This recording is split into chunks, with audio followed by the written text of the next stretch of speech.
Hey, everybody. Welcome back once again to the Retro Wrestling Review USWA podcast. I'm your host, Gene Jackson, coming to you as always from the Retro Wrestling Archive here in beautiful Gadsden, Alabama, with producer Smokey behind the scenes, pushing all the buttons, making things happen. And of course, I can't do this without my co host. First up, he's one half of Eric Embry's podcast Outlaws. He's definitely not one of the Barroom Brawlers. It's Josh Briley from P3 Radio. Josh, good morning. How are you? Hey, man, you're going to have to prove it if you think that is me. This is America. I love Patriot Eric Embry. I love it. I hope next week he's putting like First Amendment shit over. I hope it's like a progression type thing. I'm doing great, man. How are you? I'm good, man. But that was such a hilarious stance to take. Like, this is America. They have a right to wear masks and come back into territory after they lost. I'm not trying to get in conversation here in the intro, but I thought about it is like a lot of the shit that he brings up in his heel standoffs is legitimate. Yeah. It makes it's a head scratcher is what it is.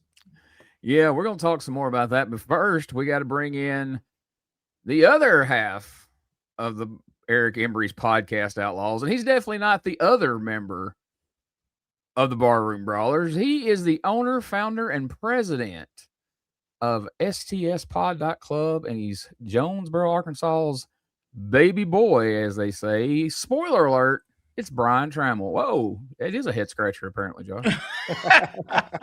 I got them fleas like Eric Embry and Dutch Mantel there. You got to watch it. I am my best friend Gene and my favorite co-host of P3 Radio. But let me just say a couple things. Last night, big show here in Jonesboro, and fuck all of y'all that was part of that show and didn't invite me. So fuck y'all. And fuck you, Gene, and fuck you, Josh. I listened to Hot Mics today, and this Hot Mics this week is going to be the Great Jelly Roll debate. Y'all stick around if you don't subscribe to Patreon. I've got all kinds of stuff to talk about there.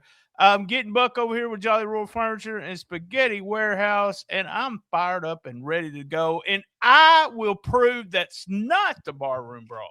I just want y'all to know. Spoiler alert. Well, I can't wait for that. But boy, I don't think you've ever come in this hot or you said fuck everybody. Hot, man. I said fuck twice. We got 2 F's already. Fuck y'all. Well, fuck everybody. I wasn't in Jonesboro. I was in Corinth last night. I know it. Doing commentary with Medusa. I just got a question. If there's anybody that was at the show last night, this podcast for 5 years has been live from Jonesboro, Arkansas. Come on, guys. Come on. That's all I want to say. I'll be sure to tell Doug Gilbert, who was on that show last night, that BT said, fuck you. You didn't invite him. Yeah. No, we'll get that fired up again. Don't get it fired up again. Fuck you, man. You can actually say my name on the show now, and he don't say a word about it. So please don't get us fired up again. All right. Well, that's the last thing you want is to get Doug fired up. Fuck the promoter. How's that? He'll come on. I'll invite him on the show, and he'll do a shoot on here. That's going to be the big surprise on Power Pro. When we get to that episode, Doug's going to come on there and shoot on us, cuss us out. I can't wait. We're going to get thrown off of YouTube. All right, before this gets completely out of hand, let's go back to September 28th, 1991, USWA Championship Wrestling. Dave Brown and Michael St. John opened the show with a major announcement. The World Tag Team titles are going to be on the line today on TV. 60-minute time limit. We have blocked off an entire hour if needed. And they introduced the challengers. It's the Texas Outlaws being brought in by Eric Embry. And so out of the blue, this brand new tag team's coming in. They're getting a World Tag Team title shot on television live with an hour time limit, just right out of the gate right here. And I guess let's go ahead before we talk about it. Let's see a clip of where Eric introduces us to the Texas Outlaws, and we'll see what Jeff and Robert Fuller's response is, and then we'll see what you guys' response is. Check this out. Title match coming up. I'm out here with the challengers right now, the Texas Outlaws. Just right now, Dave Brown. With Eric because Embry. just in a few minutes, man, you're looking at the new world tag team champions. There ain't nothing you, Eddie Marlin, or any of these illiterate idiots over here in the studio can do about it, Dave Brown. Well, if you don't mind, I'd like to get a word or two from them.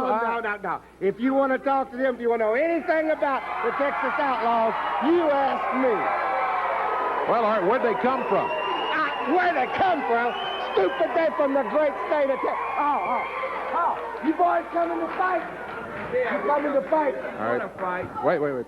Eric Embry, me and Robert sat back there and watched the monitor, and we were expecting to have the Texas Outlaws out here. They are the Texas Outlaws. If you think that I'm this stupid, or if Robert's this stupid, or if these people are that stupid, you got another thing coming. These guys right here, the Barroom Brawlers. The Barroom Brawlers? Yes, and we know better than anybody because we kicked their tail from one end of this area to the other. We beat them in cage matches. We beat them in Texas brawls, Tennessee street fights, everything. Hey, and them two guys are the Barroom Brawlers, and you can't do a thing about it. They lost to loser-leave town, Eric Embry. The Barroom You've Brawlers. seen this happen everywhere. You've seen this happen everywhere, every company. The same thing happened. Try to come back under a mask. We know very clearly who this is. It's not hard to figure it out. Let me tell you something, hot stuff. Now you listen to me. Hey, this is America, man. This is America, right? Well, you gotta prove that they the Barroom Brawlers. If you can take their mask off and they are the Brawlers, then they'd be suspended for life. I ain't that stupid. It's the Texas Outlaws. Those are gonna belong to me. Get in the ring and try to Hey, Eric Embry.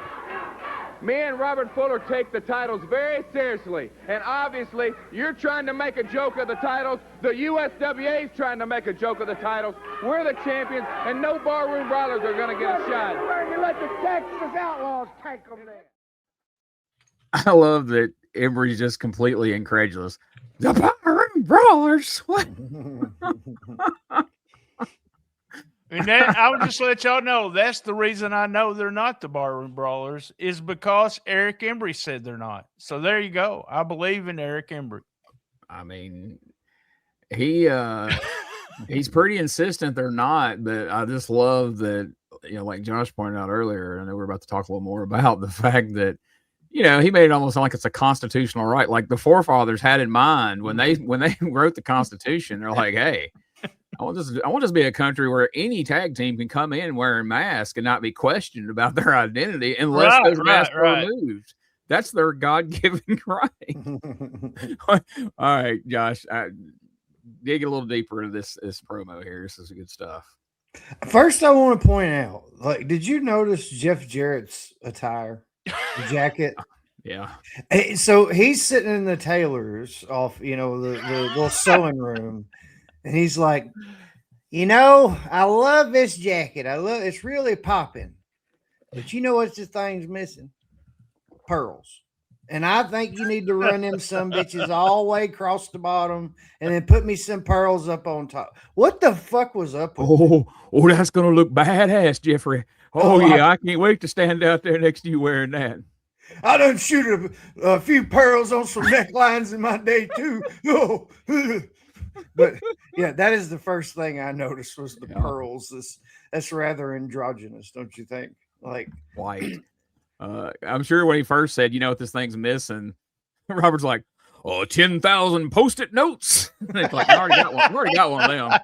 No, we're good on that. I got a whole other idea cooking right here. And then I'm sure when he said that about the pearls, she looked at Robert like, you want one too? Oh, I'm good, honey. I'm good. No. You ain't got that much pearls to cover this big man.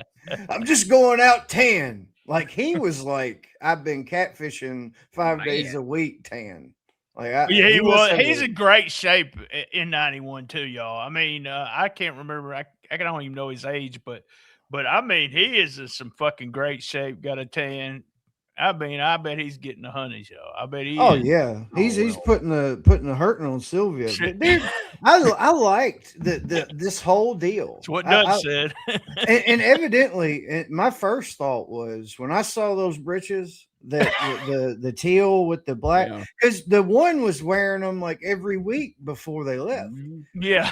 When I saw that, I'm thinking somebody loves Doug Vines and Jeff Sword. Like they love these some bitches. We're going to kick them out of the territory, and we got to get them back in. This is, maybe it was they didn't get to showcase what they could do.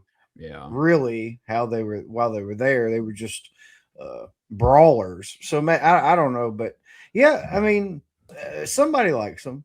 Real quick, no spoilers, but there is a reason they stepped in to do this. There's something going on around backstage that we'll talk about. Let me tell you, though, my favorite part about all of this was Fuller, who kind of just broke kayfabe and said, they do this stupid fucking angle in every one of the fucking territories. I know what I was fixing to say. Oh, the bullet? Oh, the Tennessee stud. The Tennessee stud. What? Mr. Olympia. He like did. us to go on, Mr. Fuller. Charlie Brown from out of town. Yeah, he did, man. He fucked it up. He was like, man, I'm tired of this bullshit. I ain't going to do this. But yeah, I like the build for it, and I'll comment after the match is over.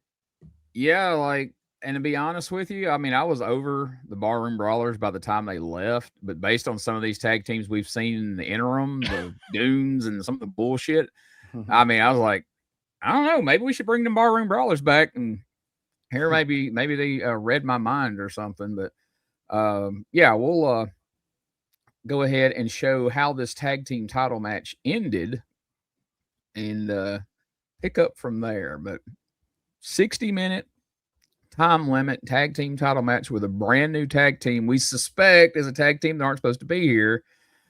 Another thing that stood out to me about that promo is Robert had that shoot comment that seemed to put heat on the promotion for rehashing old tired ass angle they did in Continental 50 times. Then Jarrett puts heat on the USWA like, you're Embry, you're trying to make a joke out of the tag team titles. These guys are making a joke out of tag team titles. The USWA is making a joke out of the tag team titles. Whoa, we're putting the heat on USWA and Eddie Merlin, as Embry calls him half the time. He did manage to say Marlin today, but half the time, Merlin. And that's a topic of discussion as we go along too, is Eddie Merlin is allegedly here, but they're communicating back and forth without him actually coming out. That doesn't seem right either. But hey, let's see how this team title match turned out. Go ahead. Did you have another comment, Josh? I was just going to say my theory stands. He's taking a shit. He's taking a long. That's the only reason. That's a long fucking shit. I mean, why would you not have the star of the show out here to keep them people tuned in? You're going to start having people change the channel if Eddie Merlin. I did it again. Texas Outlaw pounding away at Fuller. Eric's Texas Outlaws. Now Fuller kicking away to the midsection, into the ropes. Whoa, look at the clothesline. And the big man, Robert Fuller, puts Eric's Texas Outlaw on the canvas.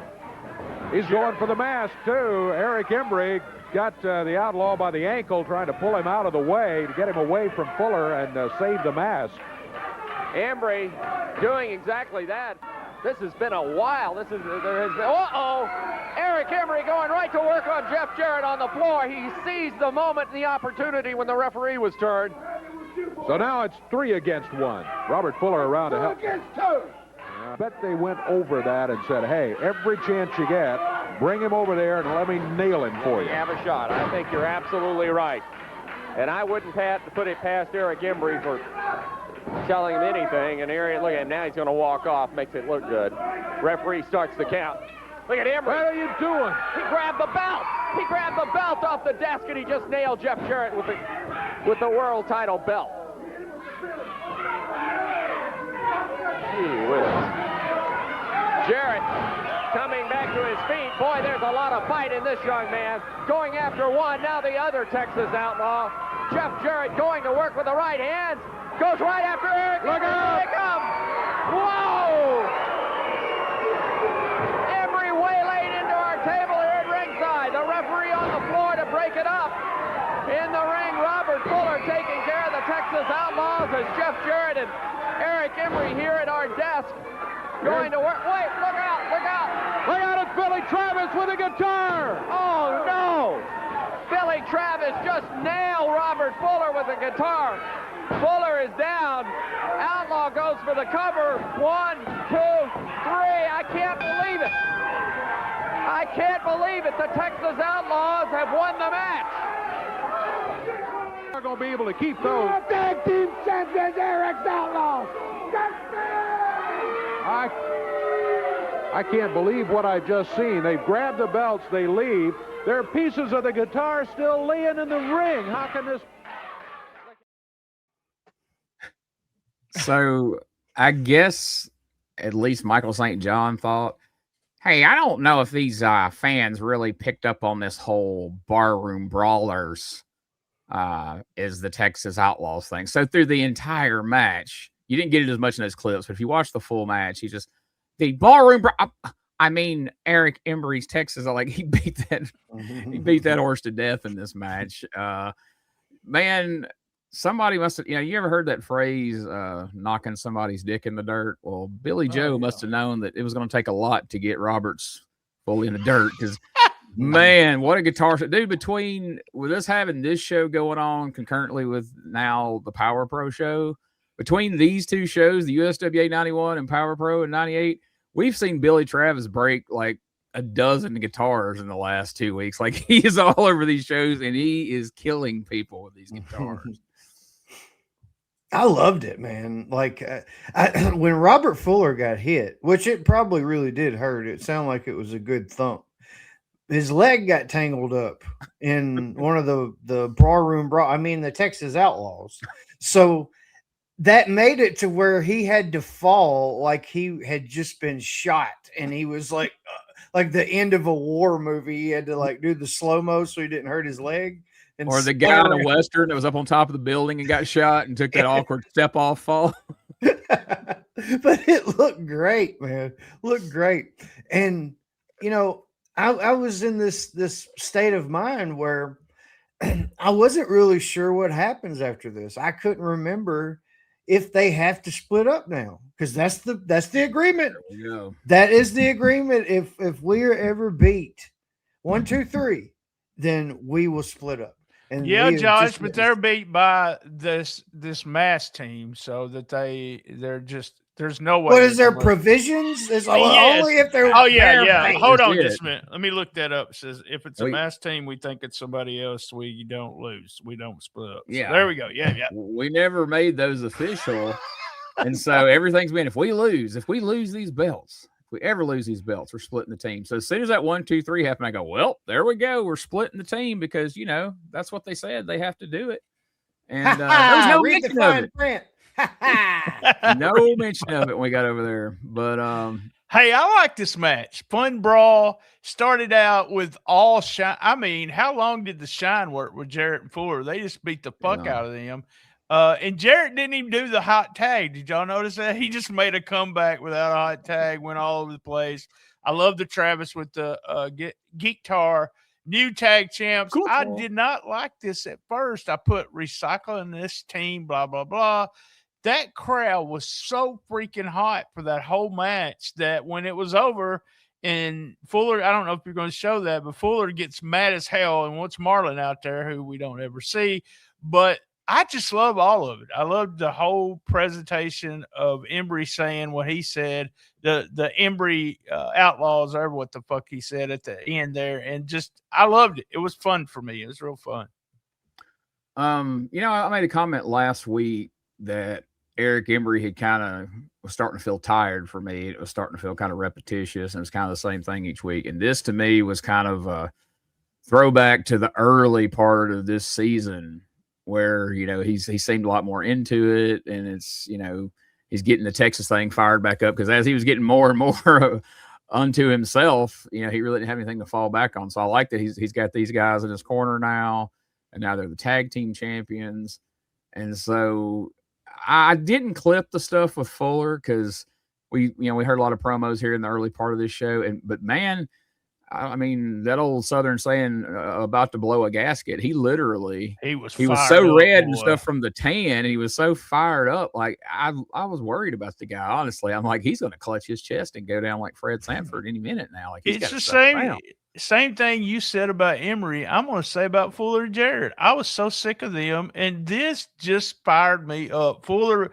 I put Fuller's in the best shape of his life, and he was pissed. I mean, I did all this work out to lose. So, yeah, that was the great thing. Like, I don't know if maybe the guitar shot rubbed him wrong, but and I didn't really pay that much attention until we rewatched it. And Josh pointed out like how he fired up in the initial promo about, or like Brian pointed out that fuck this ankle, it's tired.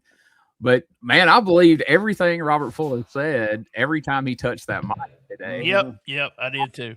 Every bit of it. And again, they're pissed off at not only Embry, not only the Barroom, Texas Outlaws, but they're mad at Eddie Marlin. They're mad at the USWA. They're putting the heat on everybody. So that's an interesting thing. We haven't seen any baby faces mad at the company since we've been doing this year. So. Yeah. That's an interesting wrinkle to all this. They're demanding an immediate rematch. Fuller's pissed that Billy Travis got involved, so he's going to get some revenge on Billy Travis. But first and foremost, they want an immediate rematch, and so we got to get a ruling from Eddie Marlin. And like you said, Eddie Marlin's on the toilet or he's incapacitated in some form. I'm assuming he's not there, and so. Michael St. John goes and finds out. He comes back out and the PYTs have a pre-signed open contract title match that there's nothing he can do about it. There's nothing, it's the PYTs have the shot and they get the first shot at whoever the champions are. Like, okay, how do you have an open contract with a particular team that can't be changed? We threw a brand new tag team in a tag team title match on TV today. I loved it. Monday night, though. Sorry, but that's classic Memphis. It's Monday night, y'all. It's Monday night. Yeah, that's the kind of Memphis stuff where you just have to kind of turn off your disbelief and just be like, all right, let's just roll with that. And so we then get a long segment where we just replay everything with Embry and Dutch Mantell from last week. And as I was going back to clip it, it took me a couple times to stop to where the current stuff was because it all kind of blended together on screen. But then I found my spot, and so we're going to watch. This is kind of a long clip, but I think it's kind of important as far as like Embry's concerned right now, and they do kind of to me, this became 100 times more hilarious because I didn't really think about it that much. But once you point out that Fuller was shitting on this angle, this next angle with Dutch becomes even funnier to me because it's like they double down on it. Like, well, Robert, if you didn't like that, hang on to your tights there, buddy. It's going to get a lot worse. Let's check out this segment with Embry and Dutch Mantell. I'm happy, man. I am happy. Let me see. Let me do. Wait. Let me. Can I read this to you? This is the match. I know the match. Southern heavyweight title on the line. That's right. Eric Embry against Dirty Dutch Mantell. Ring enclosed with a 12-foot cage. Special referee, Eddie Marlin.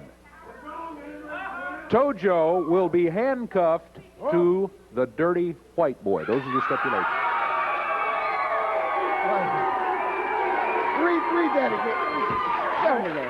All right. Here it is. Yeah, look. Ring enclosed. All right, Southern heavyweight title match. Belts on the line. Ring enclosed 12-foot cage. Special referee, Eddie Marlin.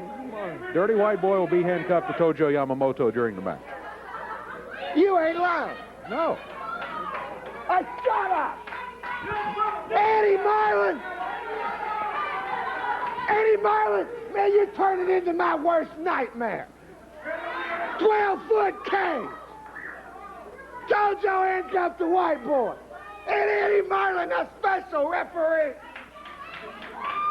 Why, Eddie Marlin, I got another idea.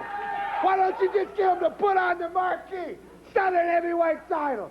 Eric Embry versus the whole USWA. Eddie Marlin, Dutch Mantell, and any and everybody else. I know what you're trying to do. I bet you ain't overtime and next ain't been. Eddie Marlin.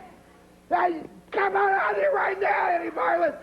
Now, I know I'm wasting my breath because you ain't got a gun in your body. And let me tell you something, Dave Braff. If Eddie Marlin so much as makes one bad call refereeing that match, if you don't do it impartial, I swear on my life, Eddie Marlin, that they'll carry you out of that arena in a box. And as for you, Dutch Mantell, I'm going to wish you never heard of flamboyant Eric Embry. It's that plain simple, Dave. Nobody can beat me. Eric Embry, not too happy with those stipulations. Mr. Embry, before you leave, I'm going to make your day even further here. Not only you have trouble with Eddie Marlin, Dutch Mantell, the 12-foot ring, dirty white boy, but also I think you may have another problem. Take a look at this videotape from Tom Pritchard. You seen Tom? I'm going to be coming to see you, Eric. I'm going to be coming in that Mid-South Coliseum to see you. I've heard there's been a lot of things going on. I heard you've been talking a lot of things. I've heard everybody's been talking a lot of things around the Memphis area. Well, Monday night, Eric, I'm not going to be coming to talk. I'm going to be coming to fight. What do you think about that now, huh? Eric? Eddie Marlin, I don't know how you did it, but I'm going to beat this jabroni up like I'm going to beat everybody else. Eric Embry heads to the ring, scheduled again. Who is that, Dr. X? Dr. X in the ring right there. Whoa! Dr. X just nailed Embry with a couple of right hands. Eric Embry nailed. Whoa! That's Dr. X. Two people can play that mask thing.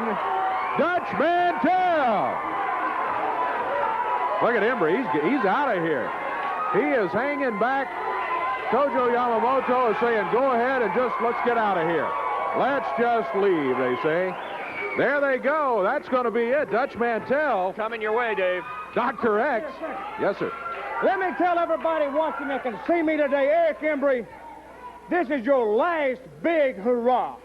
Now, you've run over everybody, you know, and I got a match with you in the cage because I'm getting tired of you running. Eddie Marlin's getting tired of you running. Are you fans tired of him running?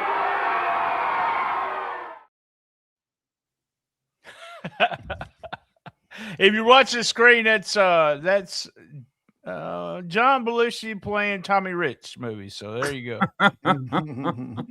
I mean, Eric Embry. That look right there is tremendous. You wow, clipped the Dutch. I'm sorry, I'm almost step on y'all, but you clipped. I love the promo Dutch did when he got on the floor and all that. That was really fun. But I know we're heavy on the clips, but I thought that was real good. That promo was. I want to get a taste of everybody's, Embry's, Pritchard. Yeah, Dutch, that's what I do on the weekend. I cut it before we got him on the floor, but you can go back and watch the entire episode on the YouTube channel. Fun stuff, yeah. But that's just classic Embry, is he's got shit going on with everybody. He's got an issue with Fuller and Jarrett. He's got an issue with Dutch. Now he's got an issue with Tom Pritchard. He's always got an issue with Lawler, simmering in the background. So you can use him in so many different ways here. But I love how he can run the gamut of emotions. And we start the promo. He's tickled to death. They're the new tag champs. He's the Southern champ. Now Dave takes a lot of pleasure in hitting him with the stipulations for this cage match with the special referee, with Tojo. And let me say this: I prefer Texas Tojo with the cowboy hat. That mean Mike Miller leather hat he was wearing doesn't suit him at all. I think that's probably what he wore in like actuality out in public. That's what you would have seen Tojo wearing. But I need the cowboy hat back, like stat. As long as he's got the Texas flag, he's got to have the cowboy hat. But, so then Embry, he's upset about the stipulations, but he's still fired up. Hey, Marlin, blah, blah, blah. And then he's like, and then Dave, I'm going to really make your day now. Well, let's hear from Tom Pritchard. He goes, you talk to Tom? And then we go to Tom. Tom says that he's going to be looking for a fight on Monday night. And we come back to this face. But what a way to sell it, though, right? I mean, he's so happy in the beginning. Yes. And now his whole fucking day has been ruined due to Tom Pritchard and Dave Brown's smart ass. He assumes Dave Brown's a liar because when Dave reads the paper, he goes, wait a minute, read it again. And he reads along with it. He goes, you ain't lying. So just when you think it can't get any worse, he's fixing to go up in the ring, beat the living shit out of this jobber, Dr. X.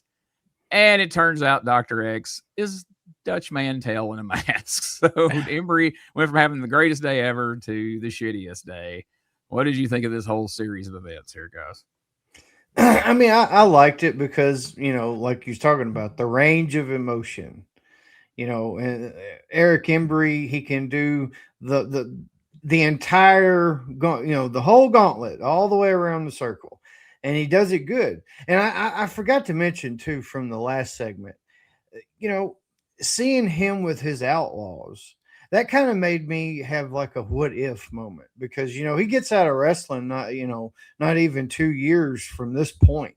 And it seems like he's at the tippy top of his heelish Eric Embry character, in my opinion.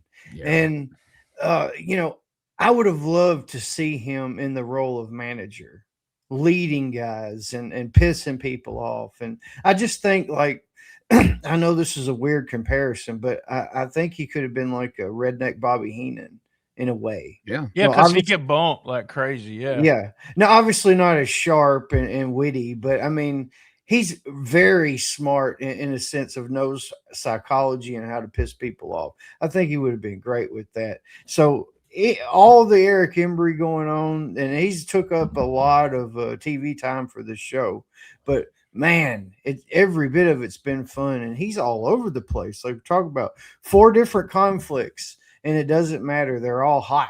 I love it, man. I'm with you, Josh. I liked all this stuff. Like I said, all the way to the end of the Mantel promo there. There was a lot of action figure talk when I walked off the hot mics last week, but I told Gene I listened to all of it, and that if I don't collect action figures, and I've heard me say this, the only one I would buy is if they had one of Jeff Jarrett with the Post-it note robe. But Gene, I have another one. All right. Cowboy hat, Tojo Yamamoto. Is there somebody out there with a Texas flag? If somebody can make that, I will order me one. Yes, and go ahead and make Eric while you're at it. We need a pair. We need a 2-pack with Eric Embry and 4. Yeah, man, that's great. Sorry, Gene. Would it be bedazzled shirt Eric figure or the gold and red Eric robe wearing? I like that one. Yeah, I say we need the gold and Eric robe, and then the bedazzled shirt would be like the chase. Like you gotta hunt everywhere for that one, pay extra for it. Yeah. I would say that would be the move on that. But give me a Honey Love with dude. Yeah. Honey Love, like with the different robes and stuff. Oh, come on. The chase would be when he was painting his eyes and shit, like with the ladies he was managing. Glamour girls or whoever the hell. Yeah.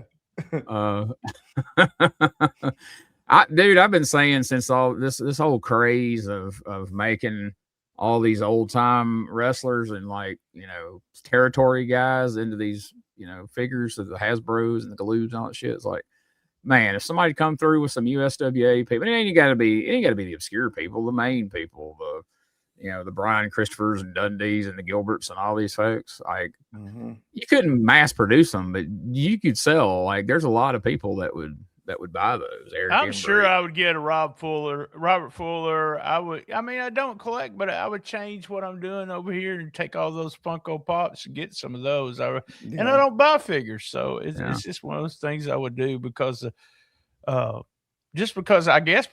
watching USWA 1991 here every week. But yeah.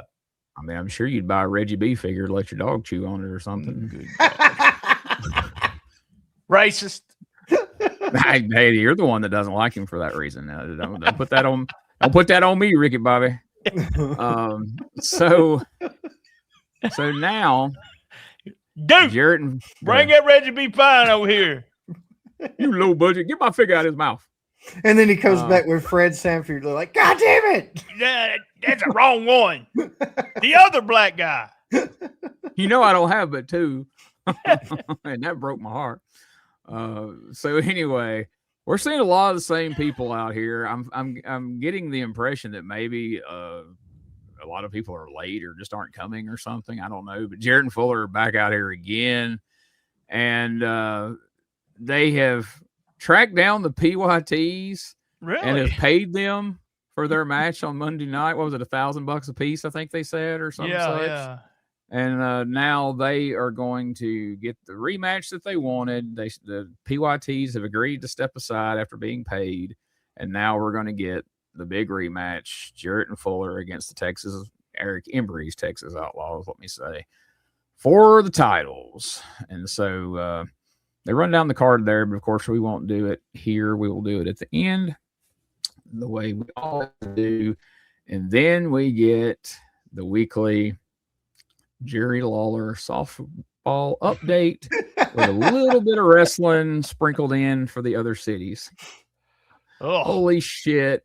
We thought he spent some time on the damn Ernest P. Worrell softball game last week. He gets deep into it this week. He listed everybody's going to be there. He's hustling tickets. He is so proud of this celebrity softball game. Then he talks about the one that's coming up next weekend. He might just bring Clint Black and Garth Brooks along with him to that one too. I'm wondering how many like goofy wrestling fans showed up. Who said Garth Brooks and Clint Black's going to be here? Are they going to perform? Did you hear who else he said? Who all did he say? I kind of like. No, who would be with him in Humboldt? Who? One of the new kids. So it was Brian. Brian was playing during that weekend. I thought that was pretty cool. Yeah, I forgot about that. I got so sidetracked with the country singers. But yes, he did. He mentioned that one of the new kids was going to be there.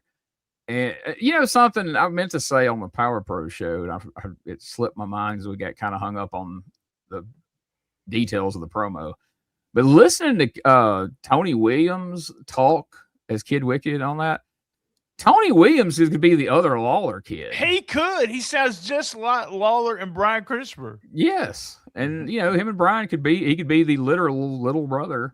And speaking of which, Kevin Christian is now refereeing here. I mentioned that at any point. Best I can tell, this was his first appearance as a referee. That's the best I can tell because that was Meltzer had made the comment. They have Lawler's other son working now. Also, Meltzer was told, and it wasn't by me because I don't think I was sending him stuff at this time, but that this was a good promo by Lawler. It turned into a okay promo after he quit doing all the shilling, but it was a promo, I guess, because we'd heard it so many times. It didn't mean anything to me, but if it was in the moment, it might have meant so, because he did a fantastic job explaining why Coco was going to get the title shot and why he wanted to wrestle Coco and everything. But because it's so tiring now after all these years, we're better than the WWE kind of thing. But yeah, fun stuff. Yeah, I mean, he had done that.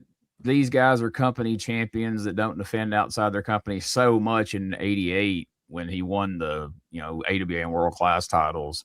It just felt like y'all could have popped in a tape from any promo he did in 1988 and just played it, and we wouldn't have made him have to say all that again. But yeah, so we've got Lawler going against Coco Beware Monday night for the unified title.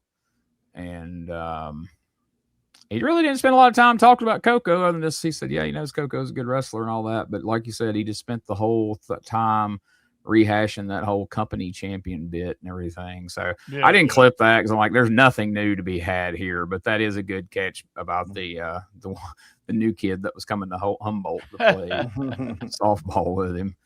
Billy Joe comes out.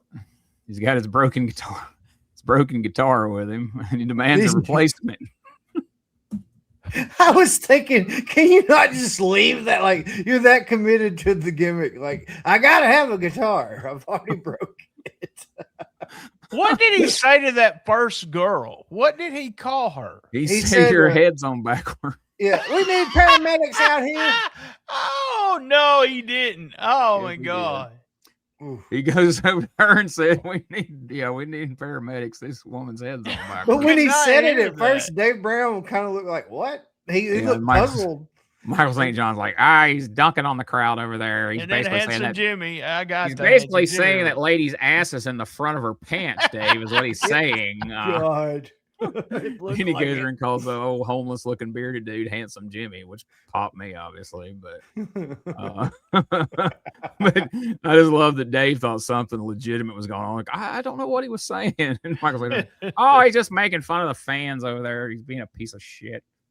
Fuck that guy, Dave. But anyway, he finally makes it on over to the ring as Billy Joe tags with Bull Payne with Samantha to take on TD Steele and Freezer Thompson. And this was a pretty good match as we're kind of continuing from last week. This, not exactly a push of Freezer Thompson, but, we're doing something with him now. He's getting some spots in, and we're, featuring him, I feel like, in these matches. And then we'll talk. I do have a clip of what took place after the match. This is funny to me on a number of levels. What do you guys think about this match, and what do you think about them kind of doing something with old Freezer here? Well, I wouldn't consider it a push. It's a nudge. It's a nudge is what it is. Just a little nudge. But dude, I remember when I was a kid how important that nudge was for me. Because that right there in my little 9-year-old mind, that put the stamp on Freezer Thompson. Like, I saw the Lawler shit the week before. I was like, man, that was awesome. I liked how it ended. They didn't bury the son of a bitch, and they shook hands and left. And then, the same thing. They're letting him get the moves in. I'm glad both wrestlers were working with it, Bull Payne and Billy Joe. And then, it was almost like, one of the weird pairings that we were getting at the beginning of the year when it'd be an established wrestler and then like Chris Fraser or some shit. Yeah. Let the established guy get some shit in, tag, then he takes the fucking brunt of the punishment. So I like that dynamic, and I really felt like they were truly trying to do something. And I didn't know, that's the way the business worked back then. Yeah. But in my mind, Freezer was getting some goddamn ground under his feet, and he was going places. I love seeing those ascensions, man. I love it. I agree. I really liked it. I love the spot that we're fixing to watch. I liked everything about it. And I mean, Travis and Bull were both giving him shit, making him look good. Yeah. TD he's all over the place. He's one of those guys the fans love him, but I understand why they really never pushed him, because if you watch this match, I don't know, maybe he hadn't been in the business long. My years are always fucked up. I have to remind everybody that every episode, but he just is like, I wanted to say, slow down, chill out. He just comes in like he's spazzed out or something. Wait, you can't say spaz anymore, can you? I don't know. I always kind of wondered if maybe kind of like Jerry Bryant, King Cobra, some of the guys, if TD had like a good job and he couldn't go do the right, just do TV and maybe occasional Monday nights or something. Because he was over. But I was interested looking at this match when I saw the names pop on the screen, because with Memphis, you never know. It's like, well, are we going to get a continuation of what we did with Freezer last week? Or was that just something they needed for the day and now it'll never get mentioned again and these guys are just going to beat Freezer like a drum? But no, we are continuing that. And I thought, well, that's interesting. I can't wait to see where this goes. And then this happened after the match. Freezer Thompson, please, you come here. I don't make trouble. Freezer Thompson, you please come here. Talk Freezer. Freezer, watch yourself with him here. I don't make trouble, Freezer Thompson. Freezer Thompson, me and Eric Embry been watching you wrestle. You know what I mean? You make big improvement, good wrestler, and you got big potential. And me and Eric Embry make you big star. We want you to come with us. We make you make lots of money. Tojo, I don't care too much about Eric Embry. I think I'm going to stick right over here. That's okay. That's okay. He don't have to make decisions now. That's okay. He come with us. He come with us. He sounded pretty definite that he was not anyway. I could listen to Tojo do promo all day. I don't know why that's so entertaining to me. I'm sure some people consider it racist or some shit. I don't know, but you'll make a good wrestler. Now that's racist when you're doing the voice. You are racist. I'm just repeating what he said. But the visual of those two on camera together is, and I'm thinking, man, it's a good thing that William the Refrigerator Perry was as famous as he was at the time Freezer broke in, or they would have tried to make him like Fat Albert or some shit. He'd have been like, hey, Tojo. But luckily he got to mock a Super Bowl champion instead. I see. I'm the only one that really enjoy this. What did you guys think of this? Oh no, dude! You have no idea. Like I used to, my granny taped this show, and I would watch it back sometimes, and I would watch this, and I would do Tojo's promo with him and shit, like just like you're talking about. I'm little 9-year-old impersonating this exact promo. Like I see a buddy cop like movie though. I see as Freezer is the big burly, hammer of justice cop, and then Tojo the little devious troublemaker that kind of leads Freezer the wrong way cop. Like I see that, man. It would have been a good movie, but yeah, I love that shit. And again, whenever you include him in the promo afterwards and put Tojo in the mix, that kind of raises Freezer up, just nudging him just a little bit more than the match did. Like the slow ascension, man, it's going to work for somebody like Freezer. I love it. Yeah, love everything about it. Love Tojo in this. Just that promo is. I'm glad we all three just marked out for that. I just marked out big time for Tojo and Freezer on the screen at the same time. Yeah. And it didn't go the way you think, because you assume most of the time, anytime a heel manager tries to recruit somebody and they get turned down, they get all belligerent and get mad. But Tojo's like, oh, that's okay. That's okay. You don't have to make a decision. You'll come. Like, that's perfect. Like, to me, I'm thinking too, is like, this nice old man Tojo is kind of weird. You know what I mean? Like, as used to, even when he's a babyface, Tojo was like mean. He was pretty hot-headed. And here he's like, oh, it's okay. That's okay. Like, that was not the reaction I expected. I expected either he was going to have a fit or Eric Embry is going to come out there screaming and having a fit. But he's like, oh, no, that's okay. That's okay. So just fun all the way around. Then we get the big house show promo of where all we're coming. And then we get Bullpain and Samantha. And yeah. We're this is just for BT here. We're gonna check out this promo from the Pains, if you will. Joined by Bullpain and Samantha. I got a few things to say here. Superstar Bill Dundee, you've been running, you've been hiding, and you can't get away this time. Because guess what, boy? This Monday night, we're in a lumberjack strap match. You know what that means? Every time you try to run, every time you try to hide, there's going to be one of my boys out there, and he's going to whip you like a red-headed stepchild. Then he's going to throw you back in, and I'm going to lay my boots in your face, kick out your teeth. I'm going to pin you, boy. 1, 2, 3. Once and for all. It's over, Dundee. You mighty midget. The day is done. Ha ha. Bill Dundee, let me tell you, I know you're hoping, I know you're dreaming to get 2 minutes alone in a ring with me. But it ain't never going to happen, because Bullpain is going to beat you for the 1, 2, 3. The next thing you got to remember, Bill Dundee, is that I am a lumberjack. Oh, baby. I'm going to have this strap outside that ring. Every time you weasel your way out of that ring, I'm going to beat you till you squirm back in the ring. And then Bullpain will beat you 1, 2, 3. End of story. The bottom line is, Dundee, if you got 2 minutes with Samantha, you need a doctor and 2 oxygen tanks to make it home. Bullpain and Samantha going against Dundee in the lumberjack strap match, one of 7 big matches Monday night at the Coliseum. We'll be back here in a moment. Might need a doctor for damn sure.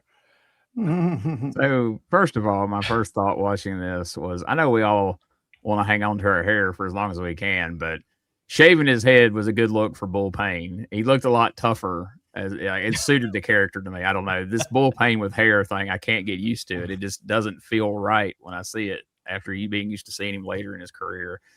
Samantha, like, if you live in the South, everybody knows a bleach blonde woman like Samantha that talks like this, and it's just, it's kind of funny when she said, if you take out the context of the match, like, I'm a lumberjack. I'm like, yep, all you need is the flannel shirt, and we would buy that for sure. Well, she's an expert log handler.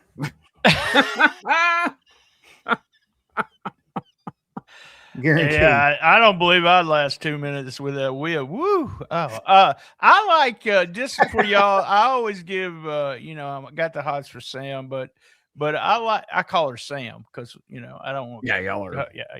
Because that's the way we are. I do like the extra large Sam better. So this one's okay, but I like not the XX large, but the extra large. I really like her. Yeah. I thought she did a hell of a job on that promo, and I don't know how many times Bull said boy, but I thought she did really good on the promo. And she kept counting the 1, 2, 3 to like she was impressing us. Like, look at this. I did it like 3 times. I counted to 3. That's 9. But no, like, I think she did good too, because like I say, she's just so unlikable, because like everybody, like, if you when you was a kid, one of your friends' moms was at the Little League game acting like this over something she didn't agree with. You seen this woman at the whole thing, showing out about a coupon like we talked about on Power Pro, like at Walmart or drugstore. Like, she's probably the most relatable character on wrestling right here, quite honestly, as far as somebody you've hated in your daily lives. Well, me and Josh anyway. BT meanwhile was like, no, that's the one I always got the hots for too. When I was in Little League, and that who that mom was, I was up to bat and she was carrying on. I was like, damn, yeah, your mama be looking good, Carl. Yeah, he keeps talking. I ain't gonna need this bat here in a minute. That's right. That'll impress her when I hit a freaking home run with this thing. But turns out it was just a bunt. No, it was a strikeout. Is what it was. I never saw the ball. Put the fat boy on the bench. She can't see the ball. So. That's one of the great things BT brings to the show is like he doesn't discriminate. Like he says inappropriate shit about all the women, no matter their shape, size, color. It could be the dirty white girl, or it could be Samantha, or Miss Texas, or Bertha. When she was out here dancing. But Bertha. After seeing you weren't around for that one, that was still Richard, right? But I was watching it. But after seeing Bert in Doggy Style a couple weeks back, and now Bert. You just never know. So I'm in his book, by the way. Yeah. Check it out, folks. I don't know if it's out of print. You might have to buy a used copy, and don't buy Brian's used copy, because Peyton's his name wrong. They don't open anymore, if you know what I mean. I think you do. Next up, we got our main event. It's a 6-man tag team match. And it's Jerry Lawler, Bill Dundee, the Dirty White Boy, taking on Randy Rhodes, Tim White, and the Scorpion. Although something had gotten really mixed up, because the graphic that went up said Jarrett, Dundee, and Dirty White Boy versus the PYTs and the Scorpions. So I know what happened. Let's hear it. So they didn't mention. I totally missed the $1,000 a piece promo. Part of the promo where they said that they had convinced the PYTs that they were going to get the title shot Monday night.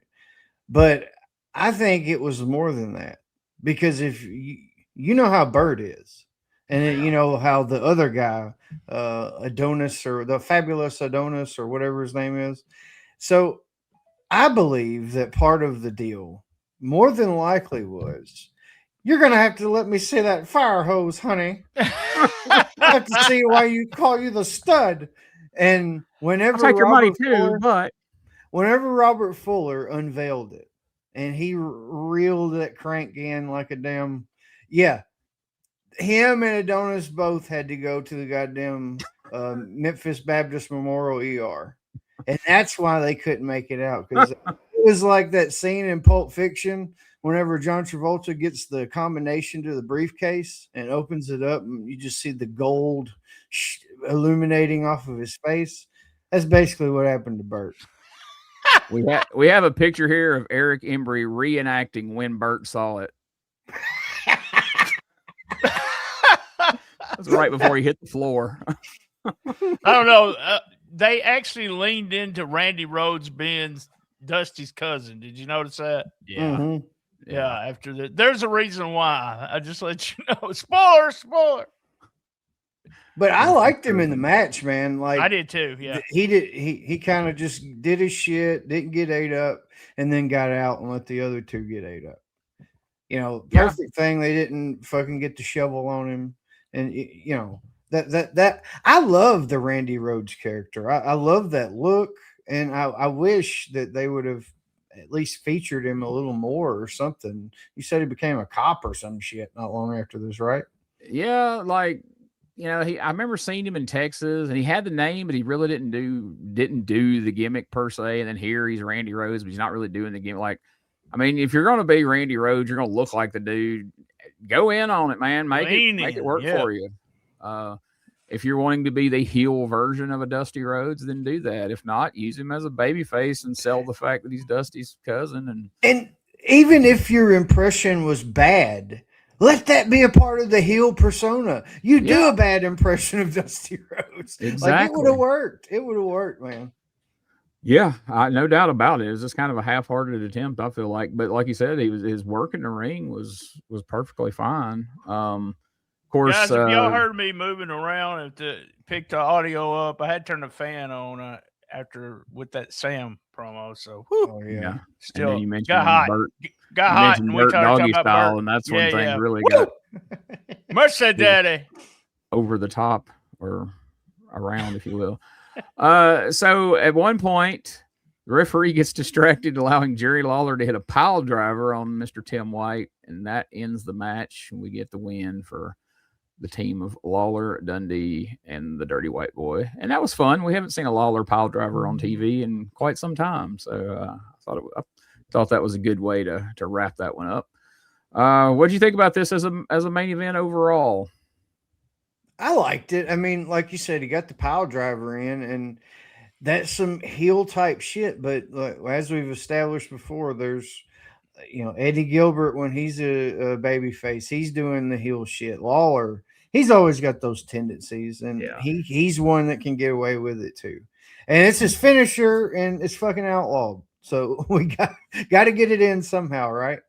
And I love that the Dirty White Boy's still working it's probably legitimate knee injury. Yeah, it has to be. He wouldn't still be working at this far in. I got a feeling when he did take that week off, that's what he was doing. He's getting that that knee scoped. So I liked the match. It was fun. Scorpion's regular character here, Tim White, showed up for like 3 or 4 weeks now.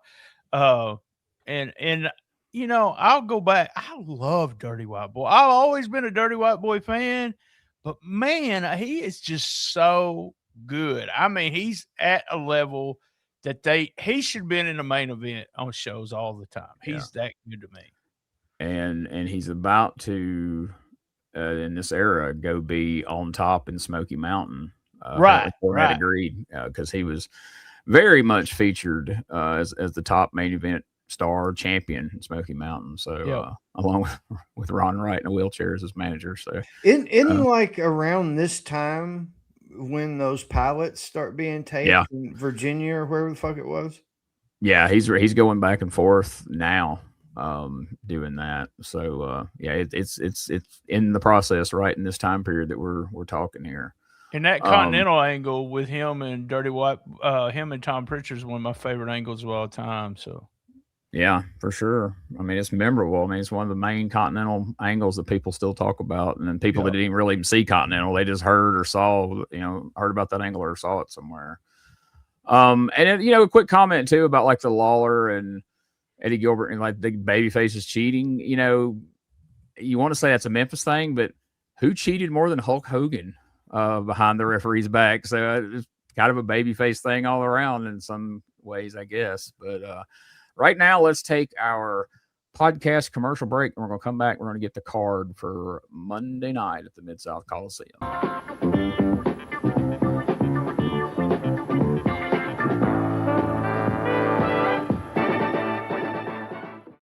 Hey guys, Ray Russell here. Lots of new stuff happening here at WrestleCopia. If you haven't checked out our website at WrestleCopia.com, it's a great way to keep up with the latest episodes of all of your favorite Copia programming, from the Wrestling Memory Grenade to Regional Wrestling with the Territory Talk, the Wrestling Stoop with the legendary Bob Roop, and of course all of those programs also available at your favorite podcast streaming platforms. And if you want to stay up to date with everything going on in the Copia world, all the latest news, random thoughts, fun videos, pictures, and more, make sure to join the more than 33,000 followers over at Facebook.com/Wrestling Grenade. Don't be left out. And last but definitely not least, it's what keeps the entire machine going. I'm talking about Patreon.com/WrestleCopia. We appreciate your support in helping us pay the bills to keep the WrestleCopia Podcast Network running and enabling us to continue to bring you all the quality programming that we offer.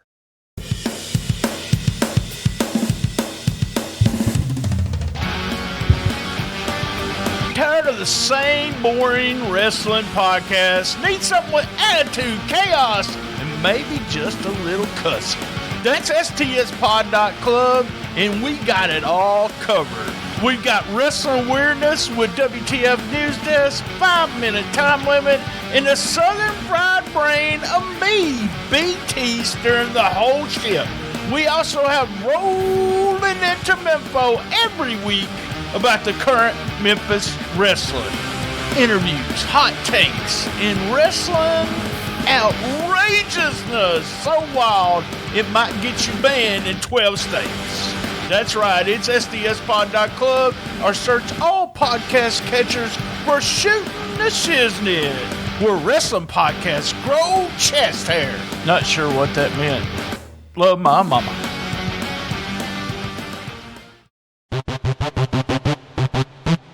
Ladies and gentlemen, welcome to Give Me Back My Pro Wrestling, the podcast that's based on the old school but can still help you find the good stuff from today.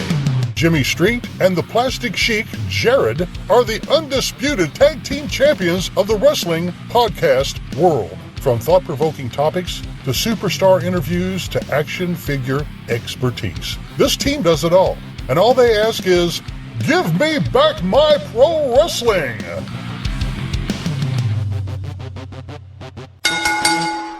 Every other Thursday, wherever you listen to podcasts. If you love old school wrestling, the Retro Wrestling Archive Patreon is where the real treasure is. Get early access to all your favorite Retro Wrestling Archive podcasts and articles before they hit the public feed. Unlock exclusive Patreon-only shows, watch-along videos, and bonus content you won't find anywhere else. And coming soon, the Retro Wrestling Archive Google Drive is expanding in a big way with even more classic wrestling footage, rare media, and archival material for true wrestling history fans. If you're serious about preserving the history of the territories, this is where you belong. Join the Retro Wrestling Archive Patreon today and step inside the archive. All right, guys. Last week, due to the fair, we did not have a Monday night card at the Mid-South Coliseum, and that just felt freaking weird, and it threw our show off kilter just a little bit. So let's get it back on track, and let's hear what's happening Monday night at the Mid-South Coliseum. And we have now moved into the era where they show pictures of the people they're going to be wrestling, at least the people they have pictures of. At least this week. And then sometimes it's not even the person that's actually being talked about in the picture, because I defy you to tell me that this is actually the Texas Outlaws / Barroom Brawlers in his picture we're about to see. Check it out. Let's take a look at the entire card. Monday night returning to the Mid-South Coliseum. We were off course last week from the Coliseum due to the Mid-South Fair, but that tournament still continuing at the Mid-South Fair out there. And Monday night we return to the Mid-South Coliseum in the opening match. The PYTs are now going to be scheduled with Christopher Love to go against the New Kids. So that will be the opening match coming up. PYTs with Christopher Love in the corner going against the New Kids. Next match, World Light Heavyweight title will be on the line here. Nightmare Danny Davis, back from Japan, will be going against one of the goons. Then Billy Joe Travis. Boy, there he is. That's guitar. Billy Joe Travis will be going, though, against Dirty White Boy in a single match Monday night at the Mid-South Coliseum. Lumberjack strap match comes up next. Bill Dundee will be going against Bull Payne. And if Bill Dundee wins, he gets 2 minutes in the ring with Samantha. And added to that, Samantha will be one of the Lumberjacks at ringside. So Should be. Yes, indeed. Quite an interesting match coming up, but that's not all. The next one, and this is the one we've been talking about. Jeff Jarrett and Robert Fuller have the rematch. They came in here earlier today as World Tag Team Champions. They are going to go in as the challengers as they go against Eric Embry's Texas Outlaws, Barroom Brawlers maybe, but the Texas Outlaws have the belts. Jarrett and Fuller want them back. Monday night is when that'll be decided. Southern Heavyweight title match comes up next. Dirty Dutch Mantell against Eric Embry.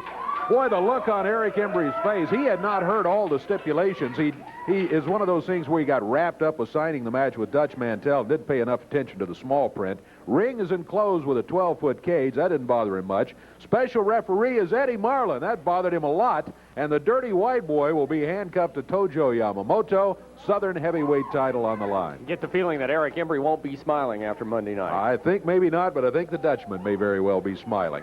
Main event, then, World Heavyweight title match. More about this one in just a moment. The Birdman, Coco Beware, will be going against the King, Jerry Lawler. So we're going to have BT tell us what happened here in a minute after we talk about our favorite and least favorite things. But I was thinking when I was listening to that the other day, and then right now, I was like, man, when they'd had Tojo handcuffed to Dirty White Boy. If Freezer Thompson would have come out there and blasted Dirty White Boy from behind and turned heel and joined the Texas bunch, how awesome would that have been? A heel Freezer Thompson with Tojo as his manager. And then now Freezer's from Texas. He could turn into like the next P.Y. Chuhai, since Phil Hickerson's probably not going to be here anymore, and say he's from Japan. That would have been great. FT Chuhai. Damn it. That should have happened. Wow, where was we? Hey, can we get a Fuji action figure and just turn it into Tojo, since it's the same thing? They look alike, right? Yeah, I got one in the mail. I got one in the mail the other day. We had to paint over his head though, because he's got hair, right? Well, if they'll make one in the bald Fuji era, you really won't have to do a whole lot. There we go. There we go. They all look the same. Are you ready? Let's ready for a Mid-South Coliseum. But first, was you ready, Gene? I don't know. Yes, I gotta ask you a couple of questions first. All right, ask me. All right, so guys, what was your least favorite part of this week's show? I mean, that's a tough one, honestly, because it's not like this was a bad show this week. A little shy on people, it seemed like, but not as bad as last week. But I kind of just, this is a small thing, really, but I just didn't understand like the 3 versus 3 that they had as the main event. It just felt like these guys are here. They got to do something. It really wasn't much substance to it. It was short, and Lawler did a pile driver basically. Tony Anthony got a few good moves in, and beat some people up. That was about it.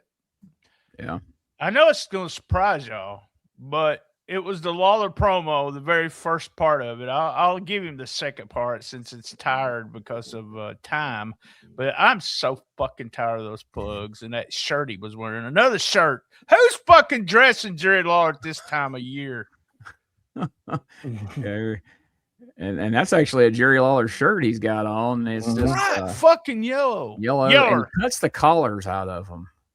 Yeah, it's not like he has huge traps or something he's trying to show off. You know what I mean? Makes no sense. But yeah, we've called that out a couple of times now, and it's a signature Jerry Lawler move to cut the freaking neck hole out of your shirt. But you know how like back in the day when you would buy shoes sometimes and you're really excited about it, or you want to wear it out of the store. I would do that. Like I'd beg my mom, "Can I please wear these?" I see Lawler like, "Can I borrow some scissors real quick?" He cuts the neck out, throws it. Can you put that trash on? Thank you. How old are you? You're too old. All I can see is him saying, "Y'all like this color?" And he had all these yes men or yes women around him. And oh yeah, that looks good on King. That looks good. That looks good. Oh fuck! Everybody wants to get their picture made with a lemon when you show up at the grocery store this afternoon, or whatever video store you're going to be at 3 p.m. before you go to Jonesboro. When your mother has to come to the gimmicks table with you, you might be too young. Or you might be just right. Depends on who. Most favorite part of this show. The Eric Embry and all of the different things that he was attached to. Like I said, manager Eric Embry, that's one of my new favorite things. I hope we see it a little bit more at least, but I feel like that's not going to be the case. But it was great for the time that we are getting to see him, though. Mine's Embry, but it's just a live promo there right after with Dave when Dave's telling him all the stipulations. I fucking love that. I love the face that we have, and I thought that was done so well. And like Josh pointed out earlier, we have so many emotions going on with Eric Embry. He was really, really good. I don't see the criticism. I didn't have to work with him, so I might. But I want to tell you, Dutch loved Eric Embry. He loved working Embry. He said he was a great worker. He understood the business, and I think they ended up in Puerto Rico working some shows together. But he did. He if he was put in a ring with Embry, he had no problem working him at all. I agree. Like I loved all Embry stuff this week, and this is the first time in a few weeks I could honestly say that. But because it was so different, it was something we haven't seen at all recently. My absolute favorite part was Tojo trying to recruit. Watched it like 3 times back to back. That was so awesome.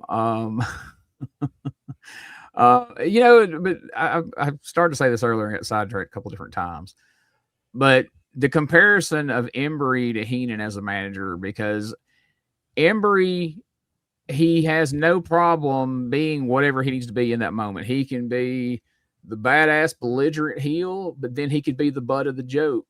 He can be the scared pussy. He can be he'll be whatever he needs to be, and it doesn't hurt him. Just like Heenan, it doesn't hurt him. And we saw him run the gamut of all those different emotions in one segment earlier, and it was all believable. So, yeah, man, I think that's he might could have had an extended career and maybe even achieved more success as a manager had he been able to go that route. But I know he retired due to injuries from a car wreck, so I don't know. There may have been an extended period of time that physically he couldn't even go out to ringside and do that. And I also feel like Embry's the type that if he couldn't bump when needed to the extent that he used to, that he just doesn't want to do it. So that could have been the reason as well. We'll never. DirecTV was selling like a motherfucker then too, so that helped. Hey, that was a good call on his part because, buddy, that was the time to be getting into that business for real. All right, so based on everything we saw here, are you guys buying a ticket for Monday night? Yeah, I'm gonna go. I got to see the cage match with him, Embry and Dutch. I know Lawler had said that same kind of promo a lot, but when I was 9 years old, anytime he did that, I'm like, oh my God, he's talking about WCW. He's talking about WWF. It was just odd and really rare to see that another company talking about another one during that time period. Oh, so, I agree. If I was judging it by 1991, and probably if I did report that to Meltzer, that was me saying that's a damn good promo. But this is 2026. I don't know if this is going to surprise y'all and all the people that listen to the podcast, but I'm sick of Jerry Lawler at this point. I really am. I'm sick of those fucking promos about Billy Bob's Barbecue and being down there to sign the napkin or something. I'm just sick of it. So I mean, I get it as a guy in 2026 that's got to watch these every week for a review show. But in the moment, I mean, you got a live television show. You got to plug right. That shit. Well, I would put it over too. Don't get me wrong. I'm the salesman. If you're gonna give me that many people watching me, I'm gonna tell them about STSpod.club. Go, go, blah. We got T-shirts, blah blah blah. I mean, yeah, I get it. Yeah, and if you were going to be at Pizza Inn at 2:00 making an appearance for STS Pod, you're going to put it over. I did like it better. And I think I've said this before. And they did this a lot more in 85 and the 86 era when he would split it into 2 segments. Right, right. He would could fast forward for sure then. Yeah, because for one, I'm sure it made it easier on the editing for the show that was going to go make the loop. Instead of having to split it, it was just a whole different. You just cut that whole promo out, leave this whole promo in. But and that's what that's what they did on the loop. Yeah. Here in 91, he's blending them both together every week, and it just kind of takes you out of it. But I do like when he gets the softball shit done first and then kind of fires up for the promo. Them times where he's like, and Monday night, Eric Embry, I'm going to break your neck. Speaking of necks, they're going to sell turkey necks out of Joe Bob's Barbecue, and I'll be there from 2 to 3, and we're going to be playing softball against Eric Embry and his team of shitheads next week. Man, Jericho used to do that, and I would call it the Jericho. I named it the Jericho. I said, when I talked to my former co-host, I said, look, we're going to do this promo for Blue Chew, and then when we start talking about this, we're going to do the Jericho, and I'm going to say, that reminds me of the last night in the and then we're going to start doing it. I said, man, Jericho was the best. Who else? There's the guy from Jackass. What's his name? Not Johnny Knoxville, but the other guy has a Steve-O used to, I don't know if he still does it, but he'd be sitting there talking about something. All of a sudden he'd go, it would be flashed to the back of the bus. Well, that reminded me of, and I'm like, Jesus Christ. Yeah. Well, we ever get some real sponsors, we're going to. I'll do it. Hey, if y'all want to do it, I do it on my show, talking about spunk glue all the time. So there you go. There you go. All right, y'all ready? Let's get it. I got some stuff before the show and after the show, just to give you kind of an idea of what they're running. They all got in the car and went to Nashville. There was only 500. Nashville. Only 500 people there, but the return of Danny Davis. Danny Davis and Dirty White Boy Drew with the Texas Outlaws. Dundee pinned, by the way, Outlaws didn't have the titles at the time. Dundee pinned Payne, which got him 2 minutes with Samantha, and he lasted only 20 seconds. Come on, Much Dundee. Like DT. Come on. I would last longer. No, I last longer than 20 seconds. God. Mantel beat Embry by DQ. Well, yeah, you got to take your pants off, right? That's right. Well, you never know. Slow and seductively. You never know. Jarrett beat Dragon Master in the hair versus mask. This was Dragon Master's last appearance. That's crazy, ain't it? He's still here. Fuller beat Rhodes, and Embry and Jarrett were the 2 survivors of a 2-ring battle royal, and Jarrett threw out Embry to win the thing. So that was that Saturday that this show aired. They went to Nashville and did this. And then on Monday night, we had Brian Christopher beat Randy Rhodes. Danny Davis returned and beat the Scorpion to keep the light heavyweight title. It was illegal for the Scorpion to have that title. When they showed the goon and the 2 guys, and Dave said one of the goons, I'm like, you might as well have just put Danny Davis is going to wrestle a random masked guy. Yes, you had to put a picture up, and you didn't know who it was going to be. Tony Anthony beat Billy Travis by DQ, probably we know how that ended. Bill Dundee beat Bull Payne in a lumberjack match, which earned him a match against Payne's manager, Samantha, and Dundee won that in short order with a DQ when Payne attacked him after the match. When he was spanking her. Man, I hope they have clips of that. Texas Outlaws kept the USWA tag team titles, beating Jarrett and Fuller by DQ. Lawler went to a no contest with Coco Ware to keep the U.S. title. And the word on the street was during this time, there was a problem working out the finish. Coco did not want to lose 1, 2, 3, so they went to no contest. And Lawler didn't either. So, and I'm sure he didn't mention it when they booked the match. He waited till they get their he waited till they was backstage. Vince don't let me lose. Yeah. Dutch Mantel beat Eric Embry by DQ in a cage match with Eddie Marlin as ref. When Tom Pritchard appeared in the cage and turned back heel and got into the cage and beat up Marlin and Mantel. So Pritchard's back. Everybody thought he's going to make the save. I love this. And so he just whipped ass. He appeared in the cage. Yeah. Sounds like somebody wiggled their nose like Samantha on Bewitched, and Tom Pritchard appeared. Did you see I'm back. All right. They went in on Tuesday night. They were in Louisville. No attendance, but Pritchard was back and Davis was back. Pritchard pinned Davis on the best match. It was the first match, and Who reported said it was the best match on the show. Travis beat Anthony. Dundee beat Payne in a strap match. Jarrett and Fuller beat Travis and Rhodes. Lawler no contest with Ware. Wouldn't even do a job in Louisville when Travis attacked both guys after the match. Ware then attacked Lawler with Frankie. Fight him, Frankie! Oh, yeah! Bird joined in on the attack. And Mantell beat Embry by DQ when Tojo interfered. And then we went to Bedford, Indiana that Thursday for a spot show.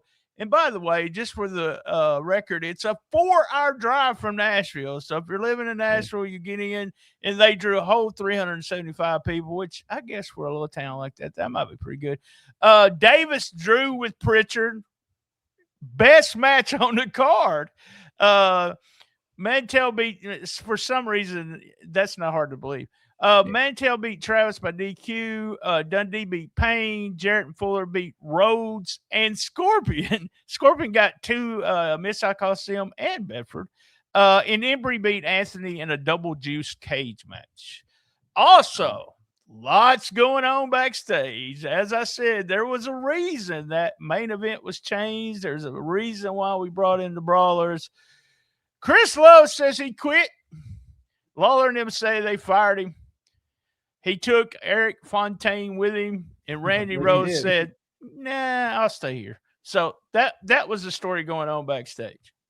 Well, okay, and that's why you got Randy Rhodes teaming with Billy Travis and all these other people. Yeah.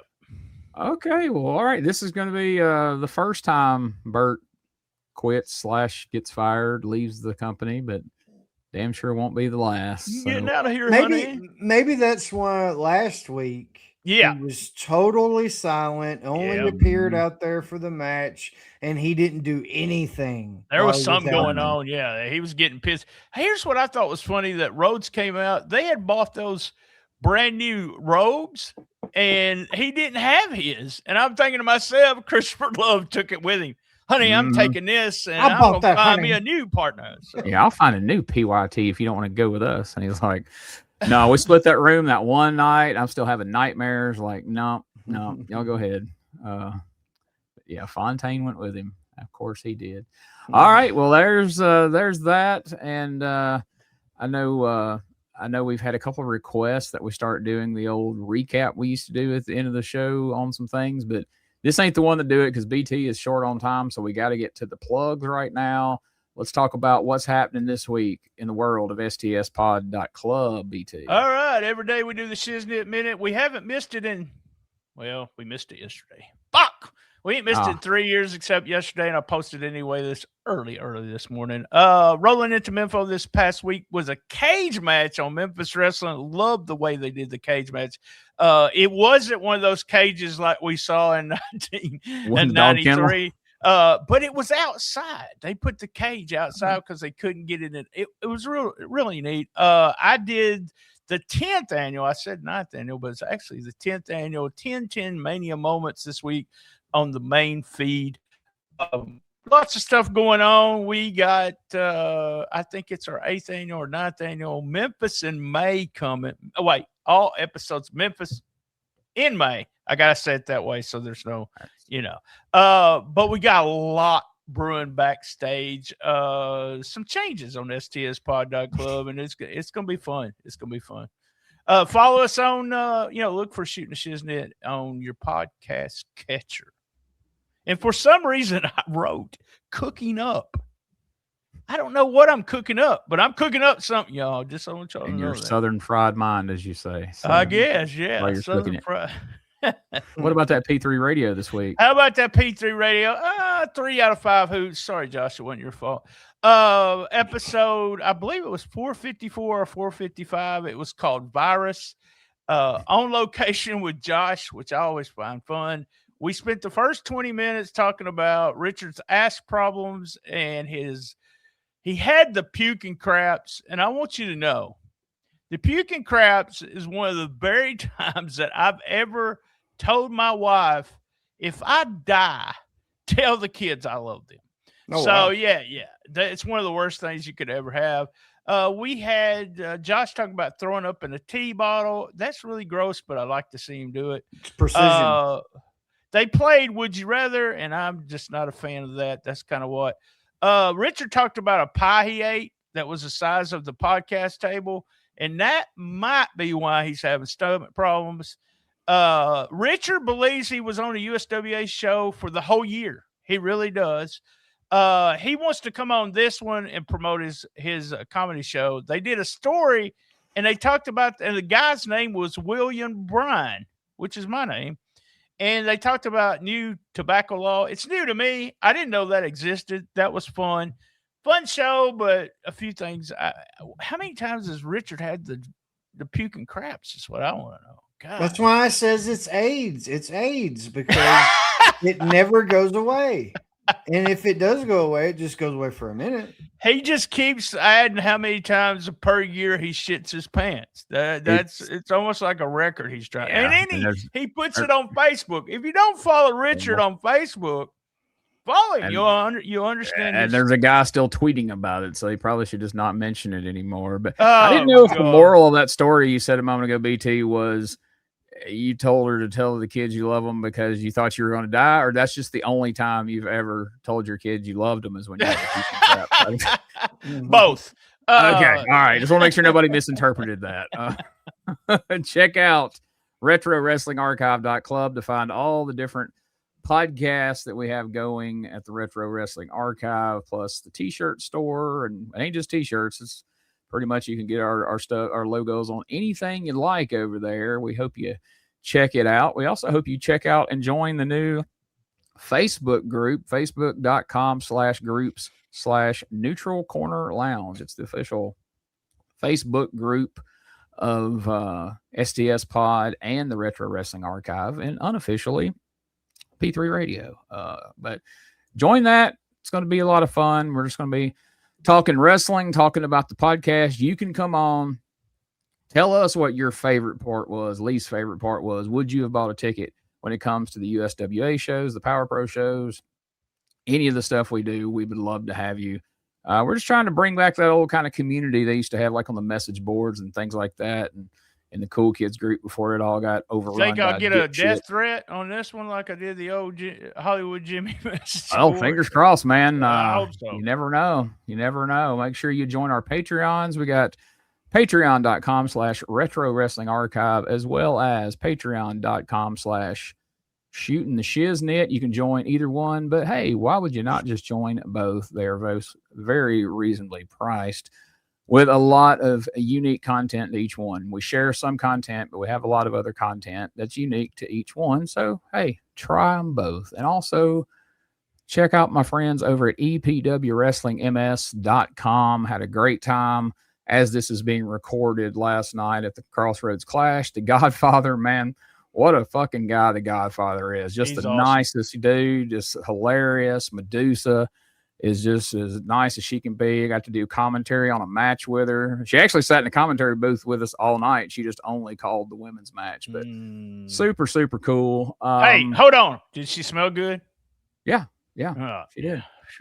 Very, very, very nice lady. I was proud of one thing. So we were given, here's a little behind the scenes. Normally I would tell this on hot mics, but I don't know if we're going to be able to do one this week. BT's fixing to have to jet.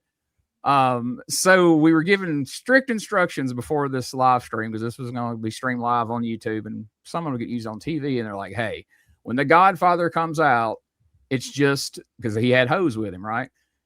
That Izzy Rotten helped gather up the hose. Imagine that. A good guy. I saw one of them, and she's one of my favorite hosts too. So, kayfabe. So that we were strictly told you cannot say the hoe train. You can't call them hoes. It has to be Godfather and the train, and you can call them escorts. And I was like, I think if I was a chick, I'd rather be called a hoe than an escort. But I don't know. What do I know? I'm not a chick. So he's like, but don't say hoes, just say the train. I'm like, all right, cool. We can handle that. Like, and we were told don't say anything too off color. Just treat it like a normal TV. So the Godfather comes out with these chicks with him, and he gets in the ring. And of course, he grabs the mic. Welcome everybody to the whole train. First thing he fucking says, right? But as he's coming down the aisle, my broadcast partner, Joey Gross, says, Gene, there's the Godfather, and you know where the guy. And he didn't, I swear to God, if you know this guy, this is not how he meant it. But he says, and Gene, if you know the Godfather, he never comes alone. And that's right when he was sickling the girls out. I go, yes, and that's his guarantee to you. You won't either. I don't think Neil caught that. I'm waiting to hear once he hears it and goes like, oh, nice one. Because I didn't say anything bad, but, you know, the implication, as Dennis Reynolds would say. But anyway, a lot of fun. That's going to be available on YouTube before long. Hope everybody checks it out. It was a hell of a show. And this was a hell of a show. And I'm looking forward to episode 102 next week as we move into October 1991. And if you haven't yet, hey, check out our Power Pro Wrestling review show. A lot of people have been checking out. We've got a lot of great feedback on it. So thank you to everybody who's been watching it, who's been sharing it, who's been giving feedback. And even if you don't give feedback, thank you nonetheless. And let's do this again next week, guys, for another episode of the Retro Wrestling Review USWA podcast. Love my mama.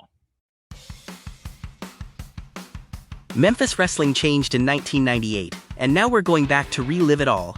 Gene Jackson, Rob Helt, and Brian Trammell are launching the brand new Retro Wrestling Review Power Pro Wrestling podcast, and they're watching and reviewing the entire run of TV5 Memphis Power Pro Wrestling from 1998 to 2001, every twist, every turn, every wild main event.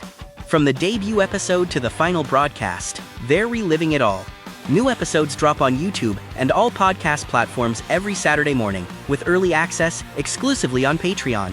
And it all premieres Saturday, April 18th, 2026, exactly 28 years to the day Power Pro first hit TV5 in 1998. Power Pro is back. Well, sort of. Follow us over at facebook.com/retro wrestling review and follow along with us. We'd love to hear your thoughts as well.